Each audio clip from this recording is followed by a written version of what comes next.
하겠습니다. 이게 제가 그동안 제가 쓴 논문, 제가 출판한 논문을 하나도 안 다뤘어요. 왜냐하면은 이게 뭐 제가 쓴 논문 제가 소개하는 게 좀 그렇기도 하고 그런데 이제 좀 더워지더라고요. 그래서 요 논문 좀 다룰 필요가 있어서 제가 얘기를 하게 됐습니다. 이건 제가 썼지만 자화자찬이지만 이건 어떤 기념비적인 좀 논문이에요. 그동안 어떤 히트웨이브하고 그러니까 폭염 기간에 어떤 뭐 호흡기계 질환이나 심혈관계 질환하고 연결했던 논문은 많이 있었는데 이게 2021년 11월에 나왔거든요. 근데 4월에 나왔죠. 이전까지는 당뇨하고 연결할 생각을 못했어요. 제가 봤을 때 그 이유는 대부분 보건학을 연구하는 분들이 이제 의사도 물론 있지만 의사보다는 이제 대다수가 의사가 아닌 일반 보건학 PhD 분들이 많아서 그 어떤 호흡기계하고 심혈관계는 연결을 시키는데 당뇨하고 이게 연결이 되는지를 잘 모르셨을 것 같아요. 요게 이제 어떤 생리학적이나 병리학적 어떤 기전을 좀 이해해야지 생각할 수 있는 부분이거든요. 그러니까 저는 그러니까 연구 주제를 생각할 때 제가 보건학을 물론 하지만 직업환경의학과 전문이지만 이게 굉장히 그러니까 유리하기도 하고 굉장히 재밌는 연구 주제를 많이 생각을 하게 돼요. 그리고 피상적인 걸 굉장히 싫어해요. 그래서 제가 캔서 연구를 많이 하는데 암 연구가 좋은 게 뭐냐면은 이게 일반 보건학자들이 생각해내기가 어려워요. 암이라고 하면 일단 어렵게 느끼거든요. 그분들은 일단 좀 심혈관계나 호흡기계 이런 쪽은 좀 접근하기가 좀 용이한데 일반 그 의학적 지식이 없어도 암은 좀 어려워요. 그리고 이런 기전에서부터 생각을 하다 보면 이렇게 참신한 연구 주제가 머릿속에 지금도 많이 떠오릅니다. 저는 요새는 이제 혈액종양암에 좀 관심이 많아요.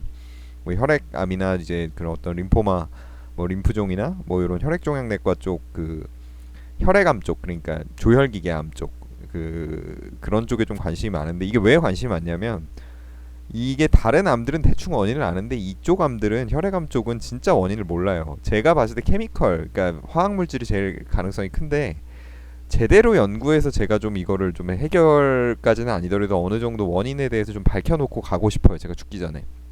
앞으로 제가 죽을 때까지 한 80년 남았나요? 80년 못 살겠죠. 예. 그거를 좀 문진영이라는 사람이 지구상에 왔는데 좀 요런 부분은 좀 해결을 해서 가고 싶어요. 그러니까 어떤 캔서 에피데미올로지 중에 그 조혈기계암 쪽은 좀 에피데미올로지 쪽이 굉장히 약한데 원인이나 이런 쪽이 어떤 케미컬이 정확히 일으키는지 어떤 케미컬에 노출되는 직업에서 일하면 이게 일어나는지에 대해서 조금 더 연구가 많이 필요해요. 혈액암은 어쨌든 뭐 각설하고 오늘은 그 당뇨를 좀 다뤄보겠습니다. 그래서 폭염 기간에 당뇨병 걸린 사람이 유병률하고 사망률이 유병률이라 함은 그러니까 어떤 병원에 들어오는 거예요. 어떤 합병증이나 이런 걸로 그러니까 병원에 많이 나타나고 많이 죽는다는 거죠. 폭염 기간에. 이게 폭염 기간에 그래서 뉴스가 막 이런 게 나오기 시작했어요. 제가 처음에 보도자료 낸 이후로 병원에서 그 뉴스에 굉장히 많이 나오기 시작했어요. 폭염 기간이 되면 당뇨병 조심하자. 그래서 요거는 메타 분석으로 이제 기후 변화가 심화되면 폭염이 많이 생기거든요. 기후 위기의 시대에 대비해서 제목도 아주 재밌게 붙였죠. 핫하게. The Era of the Climate Crisis에서 히트웨이브를 주의하자 당뇨병 환자들이. 그래서 이건 그림만 좀 보여드릴게요. 그래서 요게 이게 사망률, 요게 이제 그 유병률이에요. 그러니까 이환율, 그러니까 병원에 나타나는 거. 나타나는 걸 또 이렇게 나눠 볼 수 있어요. 나타나는 게 뭐 한둘이에요. 그러니까 종류가 있을 거 아니야 나타나는 게. 그래서 보면은 잠깐만요. 이게 모빌리티 타입 여기 2번 그러니까 응급실을 들어오는 거 2번 입원하는 거 응급실 들어오는 거 2번은 뭐 외래로 통해서 들어올 수도 있고 아니면은 응급실 통해서 들어올 수도 있죠. 그러면 응급실 통해서 방문하는 거 그 다음에 그 1차 의료의가 컨설트 내는 거 그러니까 의뢰하는 거 1차 의료기관에서 그 다음에 그냥 어떤 증상이 있는 거 요렇게 나눠봤을 때도 요 각각이 다 의미가 있는지 좀 봤어요. 그게 이제 통칭해서 모비디티라고 부르는 거죠. 모탈리티는 사망이에요. 사망 죽는 거.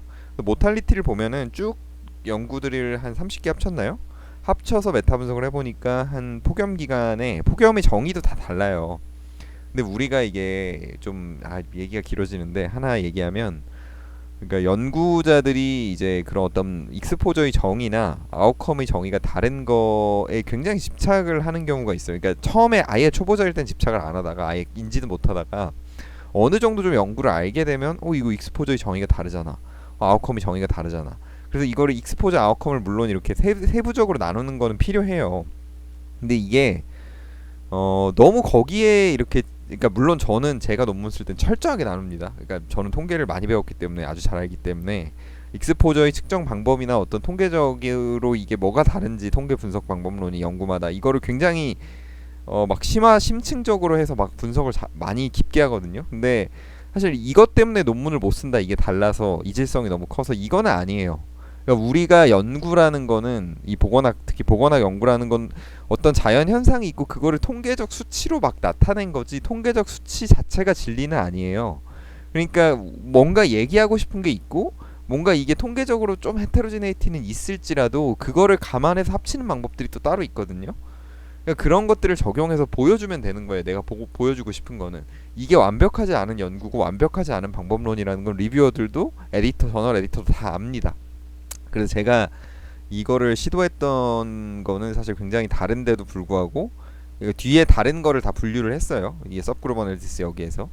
그래서 다른데도 분류하고 시도를 했죠. 그래서 이게 좀 렉이 걸리네요. 예. 18% 정도 늘어나요. 폭염 기간에. 폭염의 정의는 나라마다 다르고 연구마다 다 다르지만 18% 정도 늘어나고 95% 신뢰 구간은 13% 늘어나는 거에서 25% 늘어나는 거예요. 그러니까 당뇨 기간에 다른 기간에 비해서 한 18% 많이 사망을 한다는 거예요.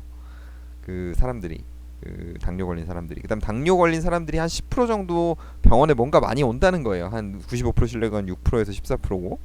그러면 이거를 이제 제가 말했잖아요. 그 서브그룹 어널리시스, 서브그룹 분석을 했다고. 그러면은 폭염의 정의가 이렇게 4개 정도가 서로 달랐어요, 쓴 게. 근데 이 각각에 대해서 이제 합친 거를 보면은 풀드 렐라티브 리스크를 보면 뭐 물론 이렇게 신뢰 구간이 넓은 것도 있지만 점추정치만 보면 되게 비슷해요. 증가한다는 거죠. 뭘 어떤 정의를 쓰더라도. 그다음 최고 기온이 40도 이하인 곳이 있고 40도 이상인 곳이 있는데 똑같이 다 증가해요. 근데 이게 문제가 뭐냐면 평년 기온이 30도인 곳에서 40도는 굉장히 뜨거운 건데 35도인 곳에서 40도는 별로 안 뜨거운 거거든요. 근데 평년 기온이 10도인 곳에서 25도만 돼도 엄청 더운 거예요. 그러니까 이거는 절대적 수치가 의미가 없고 이 연구자가 폭염이라고 정의를 내렸다면 그 의미가 있을 거예요. 그 지역에서 이 정도면 폭염이다. 한 10도인 곳에서는 25도만 넘어도 폭염이죠. 그러니까 이건 연구자의 어떤 그런 걸 존중하는 게 좋아요. 이것도 뭐 세부적으로 하여튼간 나눠서 분석은 했는데 그 레그데이즈는 이제 그 어떤 폭염이 어느 날 월요일에 일어나면 이게 월요일에 환자만 증가시키는 게 아니라 화, 수, 목, 금, 토 이렇게 쭉 7일 정도, 10일 정도 이렇게 증가를 시킵니다.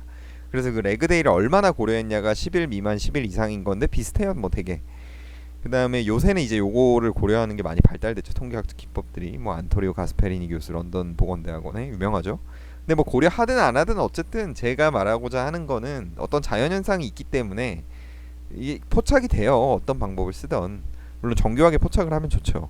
컨파운딩은 이제 혼란 변수 보정인데 뭐 다 비슷해요. 보정해도 안 해도. 예, 이것까지 모르셔도 돼요. 그다음 통계 방법론도 뭐 방법론마다 다 다른데 그냥 다 어쨌든 간에 증가한다고 보시면 됩니다. 그다음에 이제 모비디티, 이환율 연구에서 역시 비슷해요. 그 폭염 정의에 따라 달라지고 최고 기온에 따라 달라지고 레그데이 따라 달라지는데 되게 비슷하다. 그다음에 모비디티 타입이 응급실 온 거, 그다음에 입원한 거, 그다음에 그냥 1차 의료의가 컨설트 낸 거, 그다음에 그냥 증상이 주관적으로 있었던 거. 이게 제일 높죠. 주관적으로 있었던 게. 그다음이 GP가 컨설트 낸 거, 일반의가. 그다음이 입원, 그다음에 응급실 온 게 늘어났죠. 그러니까 주관적으로 느끼는 건 굉장히 많이 늘어난다는 거예요. 폭염 기간에. 근데 이제 그게 다 입원으로 연결되는 건 아니죠. 외래로 연결되는 건. 1차 의료의가 컨설트 내는 게 외래죠. 외래도 지금 그 다음으로 외래가 증가하고 이게 가장 접근성이 좋은 거죠. 그 다음이 입원이죠.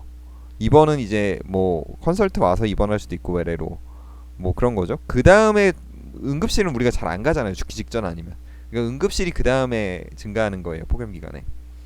그다음에 뭐 9%, 그러니까 60%, 38%, 9%, 3% 증가했죠 각각. 1.60, 1.38, 1.09, 1.3, 03. 그다음 컨파운딩은 아까 혼란 변수 보정 어디까지 했냐 뭐 비슷하죠. 그다음 통계적 방법론 다 비슷해요. 뭐 써도 비슷해요.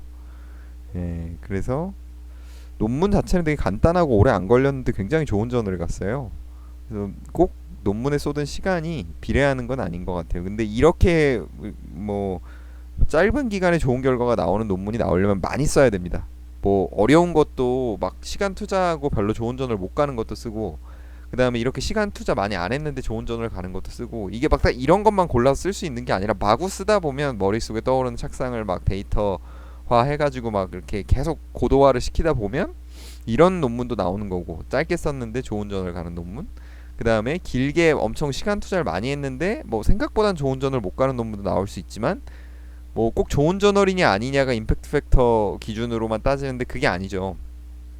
그 임팩트 팩터가 낮은 저널에 가도 좋은 논문일 수 있어요. 굉장히 참신한 주제고, 뭐 이렇게 남들이 다루지 않은 주제고, 뭔가 역사적으로 길이 인사이트를 주는 논문이라면 연구자들한테, 저한테는 잠깐만요, 요 논문이 좀 그런 논문이에요. 뭐 이렇게 임팩트 팩터 자체는 높지가 않은데 이게 제 지도 교수님이 좀 착상을 많이 하신 논문이거든요. 그래서 직업환경의학에서 오진을 다룬 논문인데, 이게 굉장히 호평을 받았어요, 리뷰어들한테. 이런 시도를 한 번도 안 했었거든요, 그동안 사람들이. 그다음에 또 호평을 받은 게 뭐 요런 것도 호평을 많이 받았었는데, 뭐 요거 나중에 뭐 기회가 되면 한번 설명을 좀 드릴게요. 근데 어쨌든 간에 중요한 거는 뭐 요런 것도 호평을 좀 받았었죠. 아, 이게 아니라 어디 갔냐? 예, 이 논문. 뭐 근데 하여튼 요 논문은 제가 한번 영상에서 다룬 것 같은데, 어쨌든 간에 제가 얘기하고자 하는 건, 폭염 기간에 당뇨병 환자의 사망률이 18% 정도 증가하고 병원 내원하는 게 한 10% 정도 증가하는데, 그 내원하는 종류별로 따지면 주관적 증상만 느끼고 끝나는 게 한 60% 증가하고, 그다음에 입원 1차 의료의가 이건 나라마다 다르겠죠, 제도가. 근데 영국이나 미국 같은 경우에 1차 의료의의 컨설트가 되게 중요합니다. 큰 병원 오려면 1차 의료의의 컨설트가 38% 정도, 그 다음에 입원이 9% 정도, 그 다음에 응급실 방문이 한 3% 정도 증가했다는 거예요. 이게 세부적인 주제로 들어가면 당뇨, 2형 당뇨 악화될 수 있는 게 이제 두 개예요, 합병증이.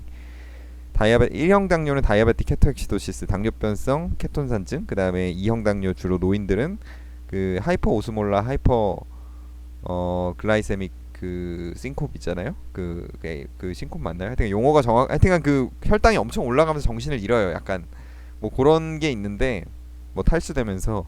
근데 그런 걸로 막 이제 연결해서 분석한 것도 굉장히 많이 나와요, 요새는 폭염 기간에. 근데 이 당시만 해도 2021년만 해도 이렇게 당뇨랑 폭염을 연결한 거는 첫 시도였고, 이게 그래서 인용이 굉장히 많이 됐어요, 이 논문이. 그리고 이 논문을 물꼬로 해서 당뇨랑 연결관계를 보는 논문이 굉장히 많이 나왔고요. 그래서 아마 이게 제가 태어나서 처음 SCI급 논문 처음 쓴 건데, 그냥 논문을 처음 쓴 건데 이거 단독으로 썼죠, 지금 보면은. 근데 임팩트 팩터 8.9점 되는 저널에 간 거예요. 이게 어마어마한 일이죠. 되게 센세이셔널한 일이죠, 개인적으로도. 처음 쓴 논문이 임팩트 팩터 9점짜리에 간 거죠. 8.4점짜리. 예, 그래서 뭐 저 박사 심사 받기 전에 SCI 논문 서울대는 하나 내야 되거든요. 근데 이거 냈더니 뭐 교수님들도 좀 예, 좀 할 말을 잃으신 것 같더라고요. 예. 전체 교수님들이 다 오시는데, 옛날 교수님들까지, 그 은퇴하신 교수님들까지 처음에 초심 들어가기 전에 소개할 때는 하여튼 요걸 보여드렸습니다. 그래서 오늘 여기까지 하고 좀 다음 영상을 좀 찍어 볼게요. 앞으로는 이렇게 좀 편하게 캐주얼한 옷을 입고 좀 편하게 촬영을 해서 많이 찍는 쪽으로 좀 방향을 잡아보겠습니다. 예, 감사합니다.